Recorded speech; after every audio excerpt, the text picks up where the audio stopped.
Hello bachcho, let us read this given question.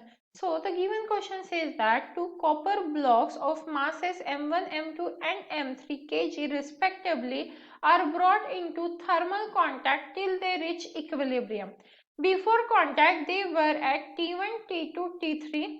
Assuming there is no heat loss to surroundings, the equilibrium temperature T is। तो देखिए बच्चों, यहाँ पे हमें क्या करना है, इक्विलिब्रियम टेम्परेचर फाइंड आउट करना है। यहाँ पे हमें इक्विलिब्रियम टेम्परेचर की वैल्यू फाइंड आउट करनी है एंड उसके लिए हमें क्या बोला गया है कि तीन कॉपर ब्लॉक्स है, उनके मासेस है m1, m2 एंड m3, ठीक है। और वो क्या है, थर्मल कांटेक्ट में है एक दूसरे के साथ टिल इक्विलिब्रियम, मतलब इक्विलिब्रियम जब तक नहीं आ जाता तब तक वो कांटेक्ट में है, ठीक है। और उनका जो टेम्परेचर था बिफोर इक्विलिब्रियम, इक्विलिब्रियम में आने से पहले वो क्या था, T1, T2 और ये T3 था, ठीक है। m1 के लिए T1 था, m2 के लिए T2 था, m3 के लिए T3 था, ठीक है।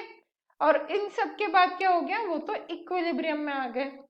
तो हमसे पूछा है जो इक्विलिब्रियम वाला टेम्परेचर है उसकी वैल्यू फाइंड आउट करो। ये जो इक्विलिब्रियम में आ गए ये तीनों मिलके, तो उसकी वैल्यू फाइंड आउट करनी है।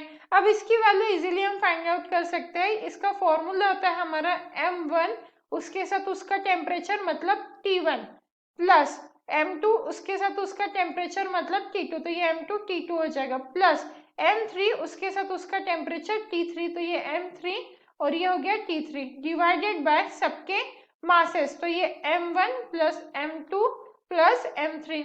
इस फॉर्मूला से हम इक्विलिब्रियम टेम्परेचर फाइंड आउट कर सकते हैं। सो ये करेक्ट मैच आपको ऑप्शन बी में दिखेगा। So the final answer for this question is option B and I hope you understood it well. All the best.